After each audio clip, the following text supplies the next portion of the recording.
ክቱ አሁን ደርሷል። ይህ ቀረ የሚባል ምልክት የለም። እየታዩ ነው በዓለም ላይ ስታት በነገስታት ላይ ህዝብ በህዝብ ላይ ጠላትነት እየተነሱ ይታያል። ፍቅር ከሰዎች መጥፋቱ ሰዎች ሃይማኖታቸውን መለወጣቸው በአባቱ ጌትነት ቅዱሳን መላእክትን አስከትሎ ይመጣል። ፍየሎችን በግራ በጎችን በቀኝ ያቆማል። በጎችን ከፍየሎች ይለያል፣ እሱም ይለያቸዋል። በጎችን ከፍየሎች ለይቶ ቀኝ ፍየሎቹን ከበጎች ለይቶ በግራ ያቆማቸዋል። ፍየሎች ግን ስለሌላቸው ቃላቸውን አይሰውሩም። ኃጥአንም ራሳቸውን ኃጢአት በንስሐ አይሰውሩም፣ የሌሎችንም ኃጢአት አይሰውሩም። ሰዎችን ያማሉ። ጻድቃን በመንግስተ ሰማያት ይኖራሉ፣ ኃጥአን ግን በገሃነም ይኖራሉ። ጻድቃንም ሰው ገንዘብ አይቀሙም፣ ሰውንም አያሳዝኑም። ፍየሎች ግን ሰው አዝመራ እህል ተክል እየገቡ ሰውን ያሳዝናሉ፣ እረኛቸውንም ያሳዝናሉ። ኃጥአንም ሰው ገንዘብ እየዘረፉ እየቀሙ ሰውን ያሳዝናሉ፣ ሰውን ያስለቅሳሉ፣ ይቀማሉ። ነዳያንን ወንድሞቼ ይላቸዋል። እነዚህ ከታናናሾቹ ወንድሞቼ ለአንዱ ነው ያለ። ታናናሾች ማለት በሀብት ዝቅተኛ የሆኑ የሚበሉት የሚጠጡት ለሌላቸው ማብላት ማጠጣት፣ ሚስት ለሌላቸው ልብስ ማልበስ፣ ማደሪያ ለሌላቸው ቤት መስራት፣ የታመሙትን መጠየቅ፣ የሚያስፈልጋቸውን ነገር መስጠት፣ የታሰሩትንም እንዲሁ እግዚአብሔር ያትፈታችሁ ብሎ መጠየቅ ክርስቶስን መጠየቅ እንደሆነ ነግሯል። እሱን ማብላት፣ እሱን ማጠጣት፣ እሱን ማልበስ እንደሆነ የተራበ ካበሉ ክርስቶስን ማብላታቸው ነው። የተጠማ ማጠጣታቸው ክርስቶስን ማጠጣታቸው ነው። የታረዘ ማልበሳቸው ክርስቶስን ማልበሳቸው ነው። እንግዳ መቀበልም ክርስቶስን መቀበል ነው። የታመመ መጠየቅም ክርስቶስን መጠየቅ ነው። የታሰረ መጠየቅም ክርስቶስን መጠየቅ ነው። ይሄ ምግባረ ጻድቃን የጻድቃን መልካም ስራ።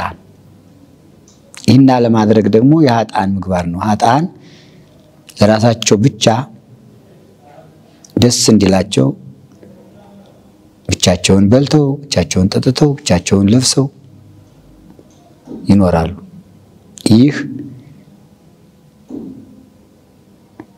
በጎ ምግባር አለመስራት ኋላ በዕለተ ምጽአት ጌታችን ሲመጣ መንግስተ ሰማያት አያበቃም። ግራ ያሉትን እንዲላቸዋል፣ እናንተ ርጉማን የተረገማችሁ ወደ ዘላለም እሳት ሂዱ፣ ለሰይጣንና ለሱ መልእክተኞች ወደ ተዘጋጀው እሳት ግቡ ይላቸዋል። የደብረ ዘይት በዓል የመዘጋጃ በዓል ነው። የደብረ ዘይት ትምህርት መዘጋጃ ትምህርት ነው። ደብረ ዘይት ምስጢር የመዘጋጃ ምስጢር ነው። ቀን ጀምሮ የወረደ ውርጃ ጽንስ ቢሆን አይቀርም ይነሳል ይላል። በትንሣኤ ዘጉባኤ የሚቀር የለም። እንግዲህ በምጽአት ጻድቃን በአባታቸው በእግዚአብሔር መንግስት ከፀሐይ 7 እጅ ያበራሉ። ጻድቃን ደግሞ ከቁራ 7 እጅ ይጠቁራሉ፣ እንደ ዲያብሎስ ይሆናሉ ነው። የሚጾሙ ሰዎች የጾም ዋጋ አላቸው። ጸልዩ ሰዎች የጸሎት ዋጋ አላቸው። ንስሐ የሚገቡ ሰዎች ንስሐ የመግባታቸው ዋጋ አላቸው። በሰማዕትነት የሞቱ ሰዎች የሰማዕትነታቸው ዋጋ አላቸው፣ ምግባራቸው ዋጋ አለ። በስመ አብ ወወልድ ወመንፈስ ቅዱስ አሐዱ አምላክ አሜን። ቸርነት የባህሪ ገንዘቡ የሆነ ቸሩ አምላካችን ልዑል እግዚአብሔር ከዚህ ሰዓት ከዚህ ዕለት ከዚህ ዓመት ስላደረሰን ስሙ የተመሰገነ ይሁን። ለደብረ ዘይት አጭር ትምህርት እንማማራለን።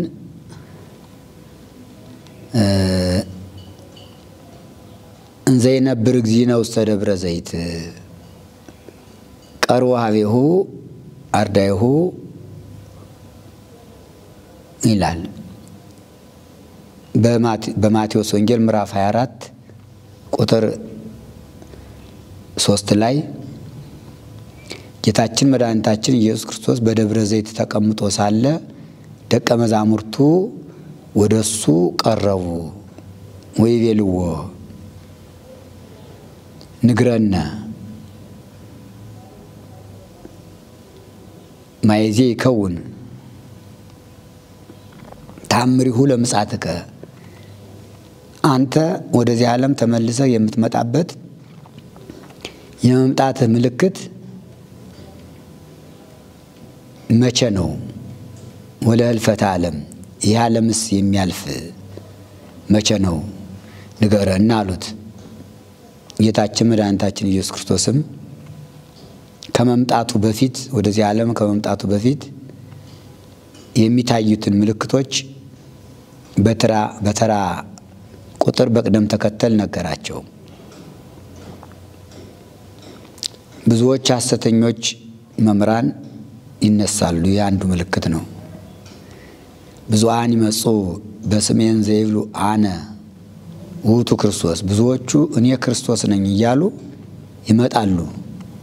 ሐሳውያን ነቢያት፣ ሐሰተኞች ነቢያት ይመጣሉ። ኢሳይያስ ኤልያስ ነኝ ሄኖክ ነኝ እያሉ ይመጣሉ። ክርስቶስ ነኝ እያሉ ይመጣሉ።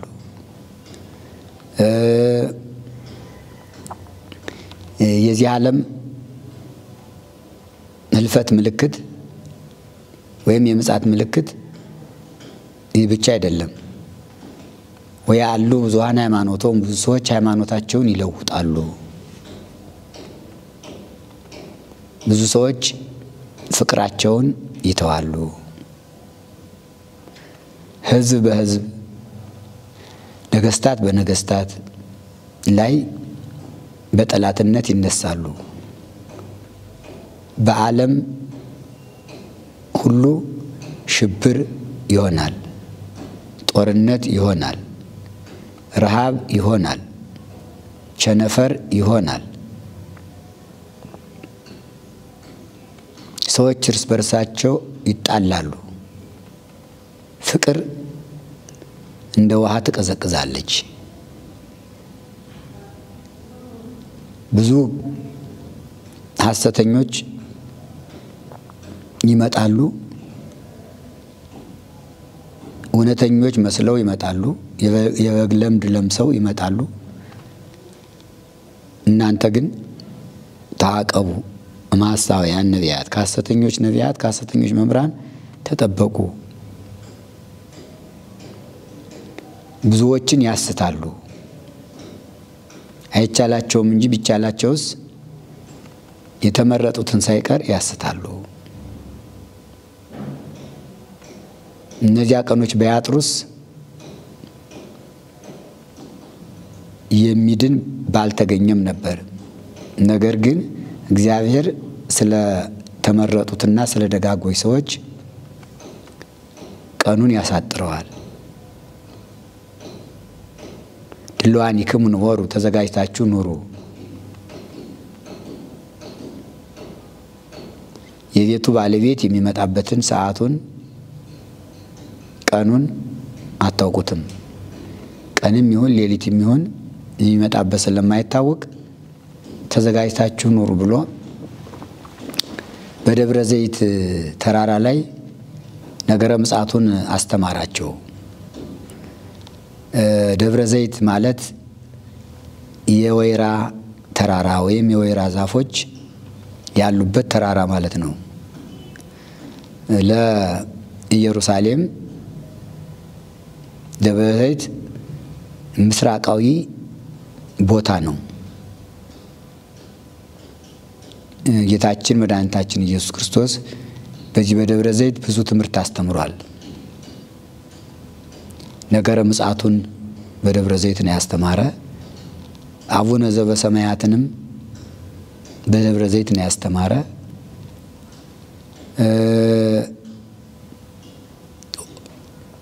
ሆሳዕናም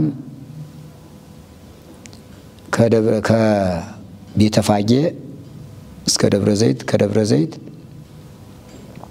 እስከ ቤተ መቅደስ ነው በአህያ ተቀምጦ የሄደ።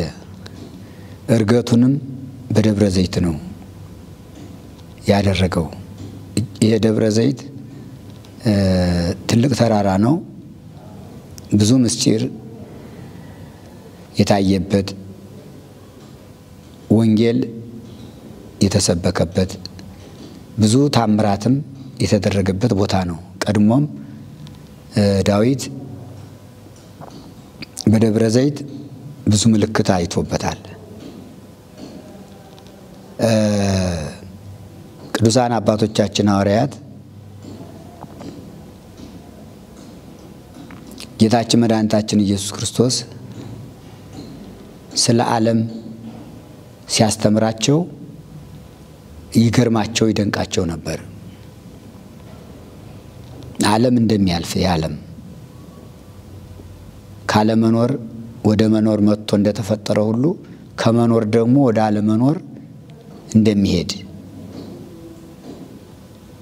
በዚህ ዓለም ያለው ነገር ሁሉ እንዳልነበረ እንደሚሆን በዚህ ዓለም ካለው ሁሉ የሚቀር ሰው ብቻ ነው። ሰዎች ብቻ ይቀራሉ። ሰዎች ግን ኃጥአን ምግባራቸውን ስራቸውን ይዘው ጻድቃንም በጎ ምግባራቸውን ይዘው እንደሚነሱ ተነስተው ደግሞ ጻድቃን ወደ መንግስተ ሰማያት ኃጥአን ወደ ገሃነመ እሳት እንደሚገቡ ያስተምራቸው ነበርና ለጊዜው መቼ ነው የሚሆን ይሄ ዓለም ያልፋል ካልክ ምን ምልክት አለው? የዚህ ዓለም መጨረሻው ሲደርስ በምን ይታወቃል ብለው ነው ጥያቄ ያቀረቡለት። እሱም ከዚህ በመነሳት ጥያቄያቸውን ሲመልስ ምልክቱ ምንድነው ሲሉት ምልክቱን ነው የተናገረ።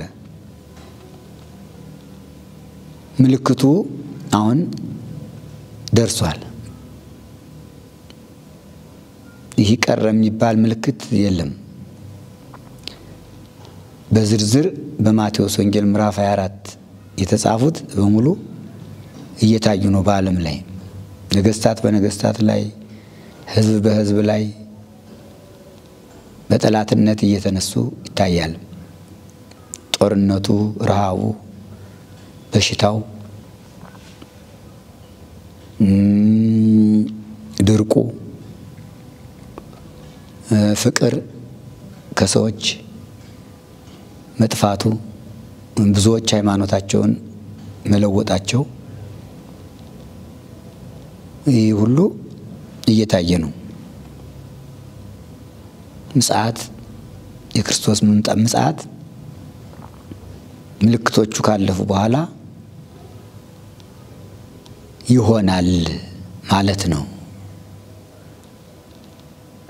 ወደዚህ ዓለም ተመልሶ እንደሚመጣ ሲያርግ በደብረ ዘይት ሲያርግ ቅዱሳን መላእክት ለሐዋርያት ነግረዋቸዋል። በሐዋርያት ሥራ ምዕራፍ 1 ላይ ጌታችን ሲያርግ ሐዋርያት ወደ ላይ ቀና ብለው ወደ ሰማይ ትኩር ብለው ሲመለከቱ ምንድነው አሏቸው? አንተሙ ሰባ ገሊላ ምን ተኑት ንጽሩ ሰማየ ሰማየ፣ እናንተ የገሊላ ሰዎች ወደ ሰማይ ትኩር ብላችሁ ለምን ትመለከታላችሁ? ዝውእቱ ኢየሱስ ዘዐርገ እምኀቤክሙ፣ ይህ ከናንተ ጋራ ኑሮ አሁን ወደ ሰማይ ሲያርግ የምታዩት ኢየሱስ ክርስቶስ ከማሁ ይመጽእ በከመ ትሬይዎ፣ አሁን እንዲህ ሲያርግ እንዳያችሁት እንደዚሁ ሲመጣ ታዩታላችሁ ብለው ምጽአቱን መምጣቱን ተመልሶ ወደዚህ ዓለም የሚመጣ መሆኑን ነግረዋቸዋል። እሱም በማቴዎስ ወንጌል ምዕራፍ 25 ቁጥር 31 ላይ ወአመ ይመጽእ ወልደ እጓለ እመሕያው በስብሐተ አቡሁ ወአእላፍ መላእክቲሁ ምስሌሁ፣ ወልደ እጓለ እመሕያው ክርስቶስ በአባቱ ጌትነት ቅዱሳን መላእክትን አስከትሎ ይመጣል። በመጣ ጊዜ ያዕቆብም አባጋ በየማኑ ወአጣሊ በጸጋሙ፣ ፍየሎችን በግራ በጎችን በቀኝ ያቆማል። ወይፈልጥ አባጋ ማጣሊ፣ በጎችን ከፍየሎች ይለያል። በከመ ይፈልጥ ኖላዊ አባጋ ማጣሊ፣ እረኛ በጎቹን ከፍየሎች እንደሚለይ እሱም ይለያቸዋል። ወያቀውም አባጋ በየማኑ አጣሊ በጸጋሙ በጎችን ከፍየሎች ለይቶ በቀኝ ፍየሎቹን ከበጎች ለይቶ በግራ ያቆማቸዋል።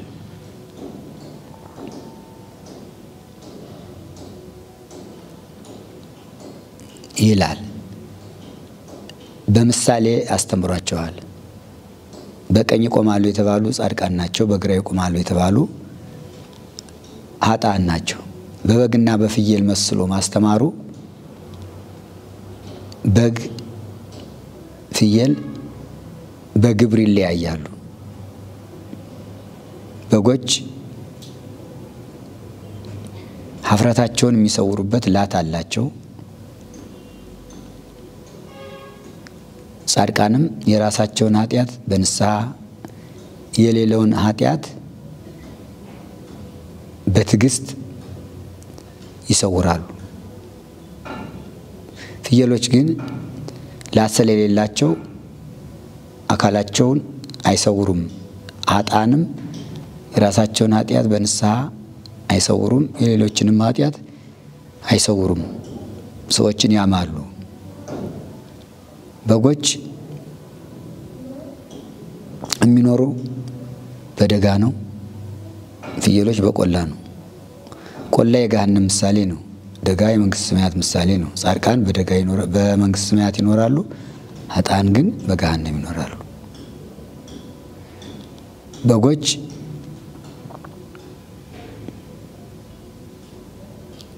ከሰው እህል ተክል ገብተው የሰውን አዝመራ አይበሉም፣ እረኛቸውንም አያሳዝኑም። ጻድቃንም የሰው ገንዘብ አይቀሙም፣ ሰውንም አያሳዝኑም። ፍየሎች ግን ከሰው አዝመራ እህል ተክል እየገቡ ሰውን ያሳዝናሉ፣ እረኛቸውንም ያሳዝናሉ። ኃጥአንም የሰው ገንዘብ እየዘረፉ እየቀሙ ሰውን ያሳዝናሉ፣ ሰውን ያስለቅሳሉ፣ ይቀማሉ። ይህን የመሰለ ብዙ ምስጢር አለው። ስለዚህ ምሳሌ አድርጎ ያስተማረው በበግና በፍየል የጻድቃንና የኃጥአንን ምግባር ነው። በጎች የምግባረ ጻድቃን፣ ፍየሎች የምግባረ ኃጥአን ምሳሌዎች ሲሆኑ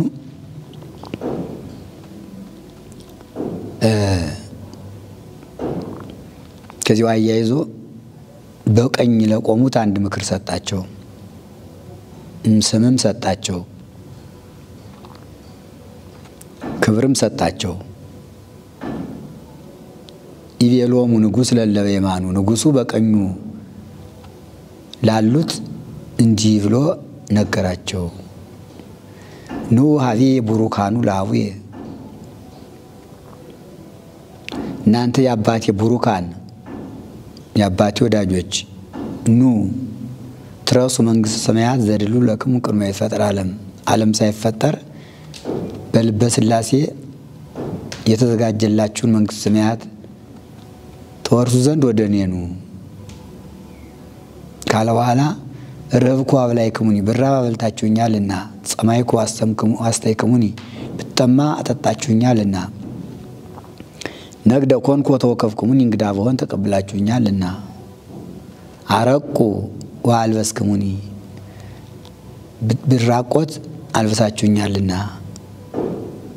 ደወይኩ ወሐወስክሙኒ፣ ብታመም ጠይቃችሁኛልና፣ ተሞቃይኩ ወመጻይክሙ ሀቤ ወነበብክሙኒ፣ ብታሰር መታችሁ ጠይቃችሁኛልና ይላቸዋል። አሚሃ ያወሱ እለበ የማኑ፣ በቀኝ ያሉት እንዲህ ብለው ይመልሳሉ።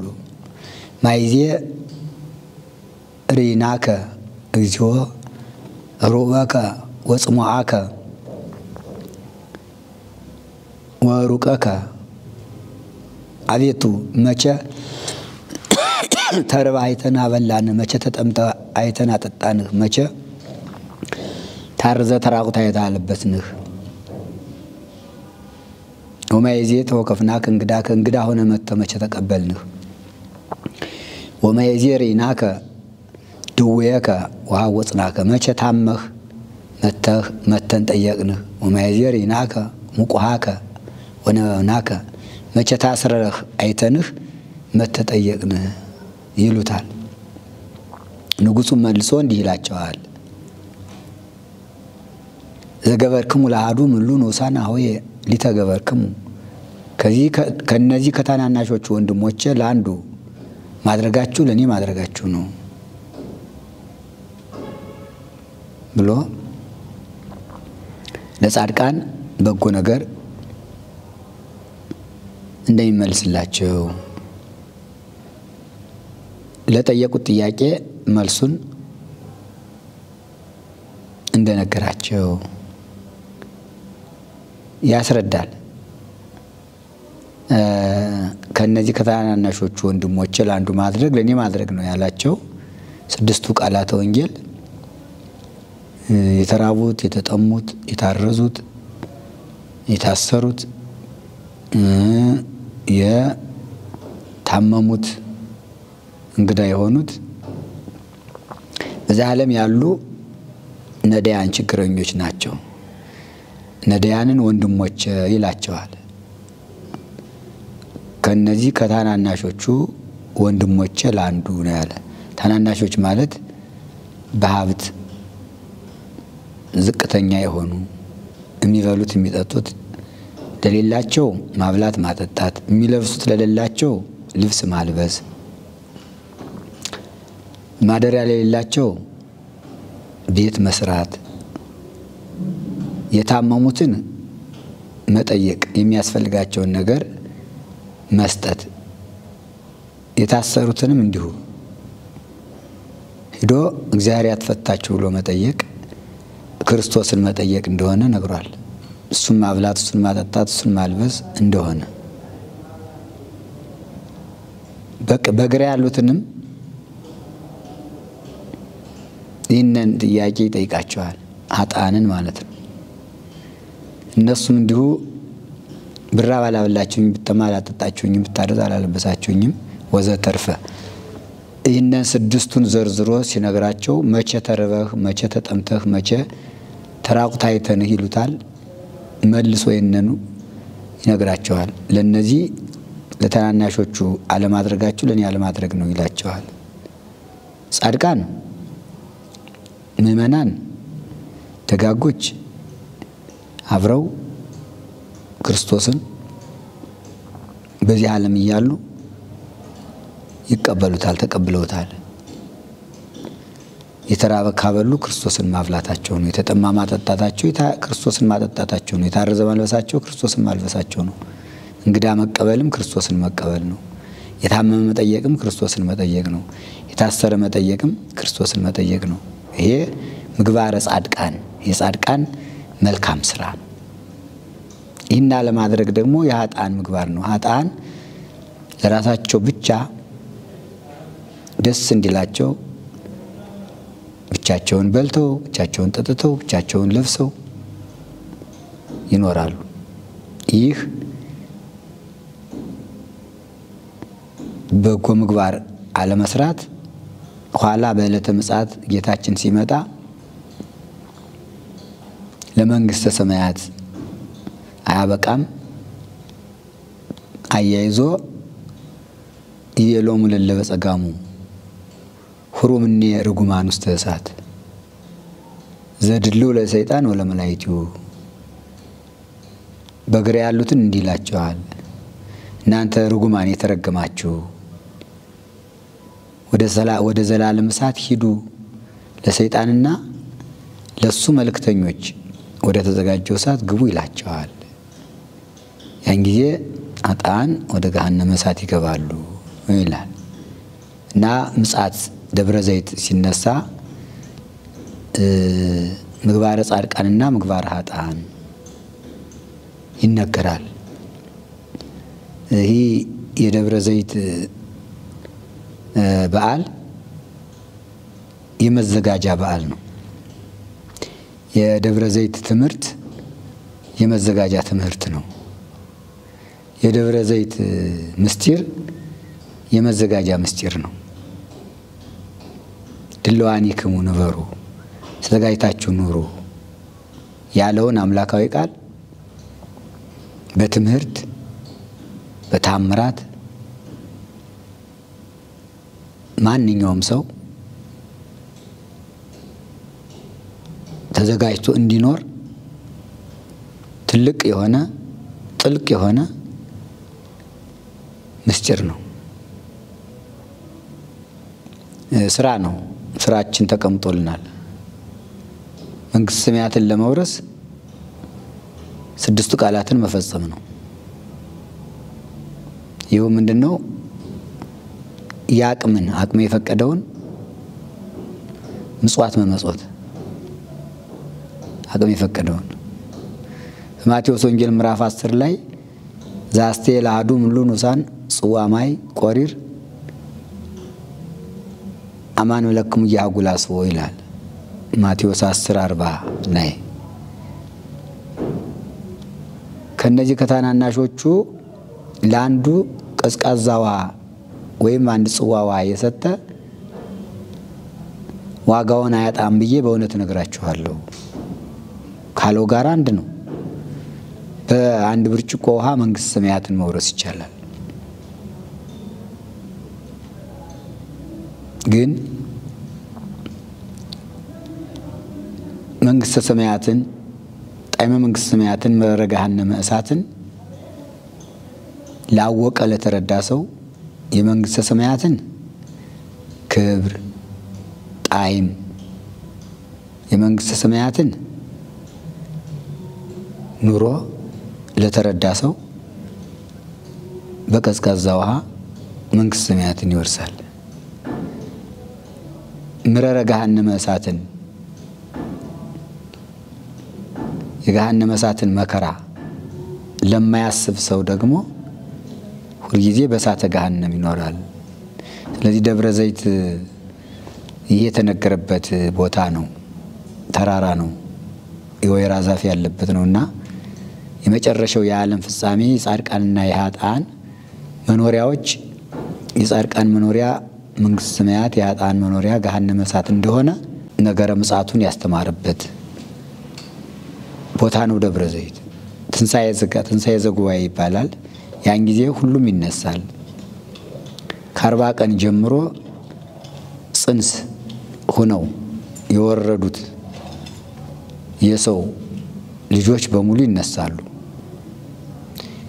40 ቀን ማለት የወንድና የሴት አካል የሚለይበት ማለት ነው ሰው በተጸነሰ በ40 ቀኑ አካል ዘያክል ሙሉ አካል ይቀረጽበታል ወንድም ቢሆን የወንድ አካል ሴትም ብትሆን የሴት አካል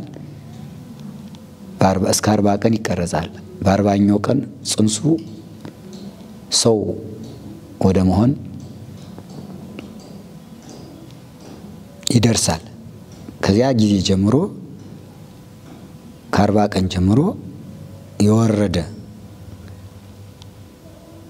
ውርጃ ጽንስ ቢሆን አይቀርም ይነሳል ይላሉ መጻሕፍት በትንሣኤ ዘጉባኤ የሚቀር የለም ሁሉም ስራውን ይዞ ይነሳል ጻድቃን መልካም ምግባራቸውን ኃጥአንም ክፉ ምግባራቸውን ይዘው ይነሳሉ ወንዶች በአቅመ አዳም የ30 ዓመት ጉልማሳ ሆነው ሴቶች በአቅመ ሔዋን የ15 ዓመት ቆንጆ ሆነው ይነሳሉ አዳም ሲፈጠር የ30 ዓመት ሰው ሆኖ ነው የተፈጠረ ሔዋንም ስትፈጠር የ15 ዓመት ቆንጆ ሆና ነው የተፈጠረች በትንሣኤ ዘጉባኤ ጊዜ ጌታችን ሲመጣ ማንኛውም ሰው የ100 ዓመት የ200 ዓመት ሰው ቢሆን ሲነሳ ወንድ ከሆነ የ30 ዓመት ሰው ሆኖ ነው የሚነሳ ሴቶችም ሲነሱ የ15 ዓመት ሆኖ ነው የሚነሱ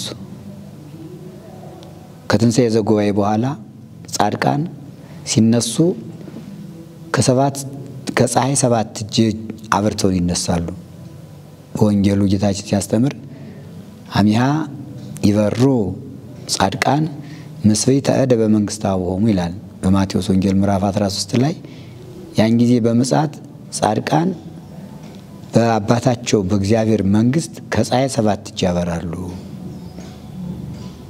ይላል። ጻድቃን ኃጥአን ደግሞ ከቁራ 7 እጅ ይጠቁራሉ፣ እንደ ዲያብሎስ ይሆናሉ። ስለዚህ ደብረ ዘይት የመዘጋጃ ትምህርት ቤት ነው ያልኩት ለዚህ ነው፣ የምንዘጋጅበት ነው። ከፀሐይ 7 እጅ አብርቶ ለመነሳት በመንግስተ ሰማያት ለመኖር ሃይማኖትን ምግባርን አንድ አድርጎ ጠብቆ በሃይማኖት ጸንቶ ትሩፋት መስራት፣ ልጅነትን መጠበቅ፣ ወንዱ በ40 ቀን የተቀበለውን የጥምቀቱን ልጅነት ክብር መያዝ እንደያዘ መቆየት፣ ሴቲቱም በ80 ቀን የተቀበለችውን የጥምቀት ልጅነት ይዛ መጠበቅ ትልቁ ሃይማኖት ነው። የመጀመሪያው ከሃይማኖት ቀጥሎ ምግባር ነው። እነዚህ 6ቱ ቃላተ ወንጌል ምግባራት ናቸው፣ ስራዎች ናቸው። ግን ሃይማኖትን ይዞ ነው ምግባር የሚሰራ፣ ብቻውን አይሰራም። ሃይማኖትም ደግሞ ምግባር ካልተጨመረበት ብቻውን አይሰራም ይላል መጽሐፍ። ለዚህ የደብረ ዘይት ትምህርት መዘጋጃ ነው። በሃይማኖት መጽናት፣ በሃይማኖት ጸንቶ ምግባር ትሩፋት መስራት እንደሚገባ፣ የሃይማኖትና የምግባር ዋጋ በምጽአት በትንሣኤ ዘጉባኤ ለሁሉም ለእያንዳንዱ እንደ ስራው እንደሚከፈለው ዋጋ አለ። ምሳሌ አሁን ጾም ነው። የሚጾሙ ሰዎች የጾም ዋጋ አላቸው። የሚጸልዩ ሰዎች የጸሎት ዋጋ አላቸው። ንስሐ የሚገቡ ሰዎች ንስሐ የመግባታቸው ዋጋ አላቸው። በሰማዕትነት የሞቱ ሰዎች የሰማዕትነታቸው ዋጋ አላቸው። በገዳም የሚኖሩ ደናግል ወንዶችም ሴቶችም ጻድቃን ቅዱሳን ይህን ዓለም ንቀው ቅዱስ ጳውሎስ ምውት አነ በኀበ ዓለም ወዓለምኒ ምውት በኀቤየ፣ እኔ በዓለም ዘንድ የሞትኩ ነኝ ዓለምም በእኔ ዘንድ የሞተች ናት እንዳለው በገላትያ መልእክቱ ይህችን ዓለም ንቀው መንነው ህድግዎ መንነው ለዝንቱ ዓለም፣ ይህን ዓለም ንቀው ጥለው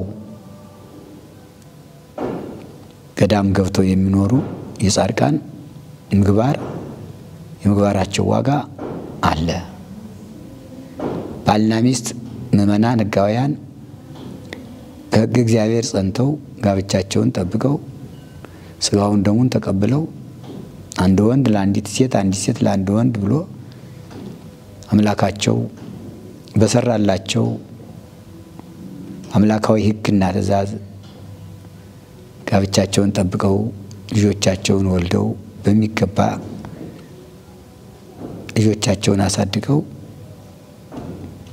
ስጋውን ደሙን ተቀብለው አስራት በኩራቱን አውጥተው በዓሉን አክብረው ዝክሩን ዘክረው ቤተክርስቲያን ስመው የተራባ በልተው የተጠማ ጠጥተው የታረዘ አልብሰው እንግዳ ተቀብለው የታመመ ጠይቀው የታሰረ አስፈትተው ከተገኙ ባለዋጋዎች ናቸው። ብዙ ዋጋ አላቸው፣ ሙሉ ዋጋ አላቸው ምእመናን። ስለዚህ ካህናት፣ ቀሳውስት፣ ዲያቆናት ዋጋ አላቸው። የተራበ የተጠማ የታረዘ ማለት በነፍሱ የተጎዳ የተራበ ማለት ስጋውን ደሙን ለመቀበል ያልቻለ የተጠማ ከስጋው ከደሙ የተለየ ከምግበ ነፍስ የተለየ የተራቆተ ልብስም ቢሆን ከልጅነት የተለየውን መክረው አስተምረው ለንስሐ አብቅተው ብራ በላችሁኝ ከስጋው ከደሙ የተራበውን የተጠማውን በንስሐ ከልጅነት የተለየውን በንስሐ መልሰው ስጋውን ደሙን ሲያቀብሉ ይህ ስልጣነ ክህነት ላላቸው ሰዎች ሁሉ ዋጋ ያሰጣቸዋል። ለባለጸጎችም ካላቸው ሲያካፍሉ ዋጋ ያሰጣቸዋልና ደብረ ዘይት ለሁሉም የዋጋ የክብር የእሴት የደስታ ማግኛ ወይም መንግስተ ሰማያት ለመግባት መዘጋጀት እንደሚገባ ጌታችን ኢየሱስ ክርስቶስ ያስተማረበት። ምግባር ትሩፋት ካልሰሩ ደግሞ ገሃነመ እሳት ገብተው እሳቱ ከማይጠፋበት ጥሎ ከማያንቀላፋበት የመከራ ቦታ ኃጥአን እንዲኖሩ ያስተማረበት ቦታና ዕለት ነው ማለት ስለሆነ እንግዲህ ሁላችንም ከደብረ ዘይት ይህን ተምረን ትንሣኤ ዘጉባኤ እንዳለ ተረድተን እግዚአብሔር በሰጠን ሀብት በድንግልና የሚኖር በድንግልና በክህነት የሚኖር በክህነት በሰማዕትነትም ደግሞ እግዚአብሔር ፈቅዶለት ለመከራ የሚበቃ ካለ ለምናኔም ለምንኩስና ገዳማዊ ባይታዊ ለመሆንም ቢቱና የተፈቀደለት ካለ አንድ ወንድ ለአንድ ሴት አንድ ሴት ለአንድ ወንድ ባለው ሕግም የተፈቀደለት በተሰጠው ሀብትና ጸጋ ጸንቶ መንግስተ ሰማያትን ለመውረስ መዘጋጀት ይኖራል ማለት ነው። የደብረ ዘይት ምስጢር የደብረ ዘይት ትምህርት ይህን ይመስላል። ደብረ ዘይት ቦታው ነው። ትምህርቱን እንዲያስተምር የጠየቁ ሐዋርያት ናቸው።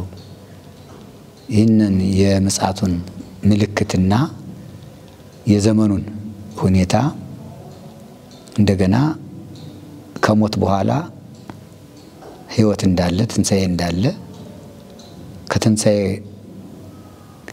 ቀጥሎ ደግሞ ሞትና ሕይወት እንዳለ ይሁን ሞት የተባለው ርይቅም እግዚአብሔር ከእግዚአብሔር ተለይቶ በገሃነም መኖር ሞት ነው። ዳግም ሞት ይለዋል ቅዱስ ዮሐንስ ወልደ ነጎድጓድ በራእዩ ዳግም ሞት ሁለተኛ ሞት ይለዋል ገሃነመ እሳትን። እግዚአብሔር መለየት መሞት ሞት ማለት መለየት ነው። ነፍስ ከስጋ መለየት ነውና እግዚአብሔር መለየት የመጨረሻ ሞት ነው። ሕይወት ማለት ደግሞ ከእግዚአብሔር ጋር መኖር በመንግስተ ሰማያት መኖር ሕይወት ነው። ይህን ሞትና ሕይወት ሁሉ እንዲያውቀው ጌታችን ያስተማርበት ስለሆነ ይህንን ተረድተን አውቀን ምረረ ገሃነመ እሳትን ጣዕመ መንግስተ ሰማያትን አውቀን ተዘጋጅተን እንድንኖር ለሐዋርያት በደብረ ዘይት ምስጢረ ምጽአቱን የገለጸ ያስተማረ አምላካችን መድኃኒታችን መድኃኔ ዓለም ኢየሱስ ክርስቶስ ሁላችንም እንድንዘጋጅ ቅዱስ ፈቃዱ ይሁንልን። መንግስተ ሰማያትን የምንወርስበትን ስራ እንድንሰራ ቅዱስ ፈቃዱ ይሁንልን። ስድስቱን ቃላተ ወንጌል ምግባራትን እንድንሰራ እሱ ይርዳን፣ እሱ ያግዘን። የእመቤታችን የአማላጃችን የእናታችን የወላዲተ አምላክ የቅድስት ድንግል ማርያም ተራዳይነት የቅዱሳን መላእክት ጠባቂነት ከሁላችን ጋር ይሁንልን። ለቁመተ የማን ያን ጊዜ ጌታችን ሲመጣ ለቀኝ ቁመት እንድንበቃ በቀኙ እንድንቆም ቅዱስ ፈቃዱ ይሁንልን። ደብረ ዘይት ይህን ይመስላል። ይቆየን። አሜን።